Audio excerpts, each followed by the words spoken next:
Hello there, welcome to VGC. I'm Chris Scullion and I'm joined by the wonderful Jordan Midler. Jordan, how are you today? Chris, I just got back from the Rhea Ripley lookalike contest, and let me tell you, second place, not bad. Oh, that's not bad. Out of two. And Yeah. to be fair, number one was Rhea Ripley herself, which you kind of really didn't have any chance at all. Yesterday, I was in the Big Smoke, London as the kids call it, to see WWE 2K25 and go hands on with it for a few hours. And what you're seeing right now is footage I captured myself.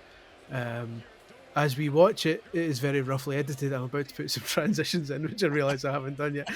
In case you're wondering why we saw a jarring cut from Rhea Ripley to Dominic Mysterio, but that'll look a lot smoother for people. Yeah, I just thought we'd chat a wee bit about what I saw and what I thought about it. Is this Dominic Mysterio and Rhea Ripley here, hinting possibly at an intergender match, Chris Scullion. Well, funny you should say that. I thought I might as well start with an intergender match because that's one of the big selling points in this year's game, is that men and women can now batter lumps out of each other as God intended.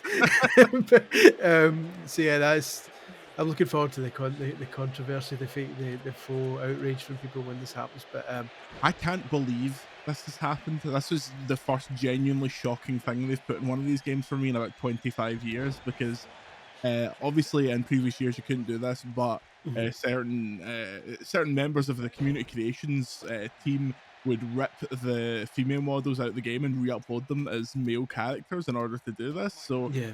considering intergender wrestling has happened a few times on WWE, but it's not like there's a weekly intergender championship. This surprised me. No, yeah, there obviously was a period where it was more during the Attitude Era. It was more kind of considered acceptable when China would fight with Chris Jericho and stuff like that. And I suppose recently you had Nia Jax in the men's rumble, but yeah, for the most part, it's pretty. Yeah, speaking of the bold Nia Jax stinking the gaff up. Oh, and VGC's Lyra Valkyria. I exactly. Huge fan of the site.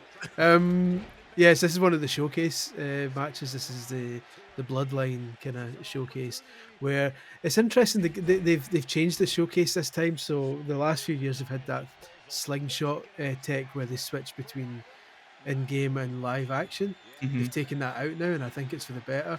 Because I always felt that was quite jarring when it would switch to live action. And you go, oh, that's a cool trick, and then realize you're sitting there for 5 minutes just watching wrestling. Yeah. So it's all in times watching a match you have seen 100,000 times. Exactly. So it's all in-game cutscenes this time, which is quite good. And because it's not using live footage, they've got 3 kinds of matches now. It's like, what is it? It's recreate. I'm making these words up, but it's something like recreate, change, and fantasy. So some of them, it's like you have to basically do what happened in the real match. Other ones, like this Roman Reigns and Seth Rollins one, you have to kind of change what happened in the match, so the outcome changes. And then you get absolute fantasy ones, which you'll see in a bit, which is the fantasy one I played was the Wild Samoans versus the Dudley Boys. Nice.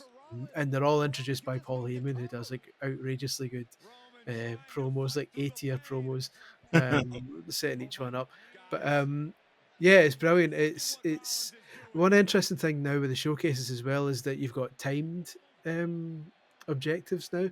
So sometimes it's like within 2 minutes, take them outside the ring and do this finisher. So it's quite kind of tense, and you don't fail if you do those, but you won't unlock certain things. So that kind of adds to the replay value. Is that our unlock still locked behind showcase? Is that how they're still doing it? It seems to be based on because I only saw like a limited version of the menus. So, but it looks like that's the case. I unlocked a couple of wrestlers and stuff in the build I was playing. There's your Wild Samoans, Afa and Sika, the very two, and also I don't know if you get a glimpse of him. At ringside is Captain Lou Albano, who's been added as a manager, which is fantastic. But yeah, it's just like a slightly glitchy table match, but that's as the best table matches are. But yeah, I this was new to me, but I don't know if it is actually new or if I just switched it in the options last game just to put a button bashing thing in. Yeah, so, I was about to ask you if that's a new thing, but it's like a submission thing where you both spin the gauge round. UFC games, the old cat and mouse thing for the UFC games with the submissions. Pretty much. I mean, no doubt we're going to get someone in the comments who says that's been in it for 5 years because I instantly switched to just button bashing for these things. Same with the pin. although I couldn't put it on for this session, which was frustrating trying to kick out of pins by moving the stick up. Yeah, if you're Jacob Fatu's in Who is here. this thin Jacob I Fatu know exactly. we're sitting watching? Slim as hell. He's been on the Ozempic. Jacob Fatu is a big bastard. Why is he not like chunky? The first thing you know that the creator wrestling community will be doing is going Yeah. straight in him and changing the body sliders. Um, but yeah, another interesting wee thing that they seem to have added, and again, this might be something that's been in the options for years, and I've just never noticed and turned on, but I'm pretty sure it isn't. Is when you get knocked down now, next to your character's wee body thing in the icon, when you get knocked down normally now, you'll see a wee tiny gauge that shows when they're going to get up. So Mm. separate from the stunned gauge, there's one for every time you fall down Oh, now. that is new. Yeah. Because I've never been massively satisfied battering buttons when lying down because I don't know if it's doing anything or not. And now you can actually see the gauge speeding up um, when you fall down. You can see it kind of slowly going round. So it's kind of hard to see in this because you might maybe if you'll see Jey Uso's just now, you might see it there.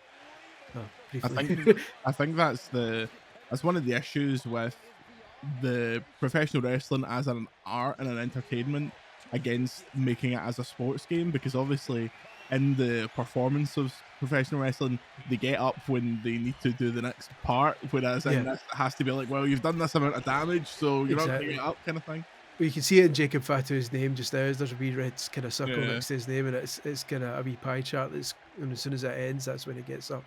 So that's really useful now for kind of telling, not only for telling yourself when you're getting up, but when you take someone down in like a ladder match, you can now see kind of easier when they're actually going to get up, which might kind of spoil some of the intrigue. But Mm. I think it's actually quite a Is useful.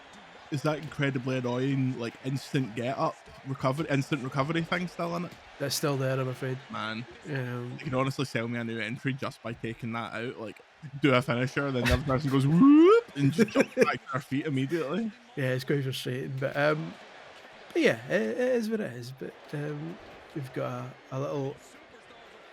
I think this day one Raw arena is new. Yeah, I think so too.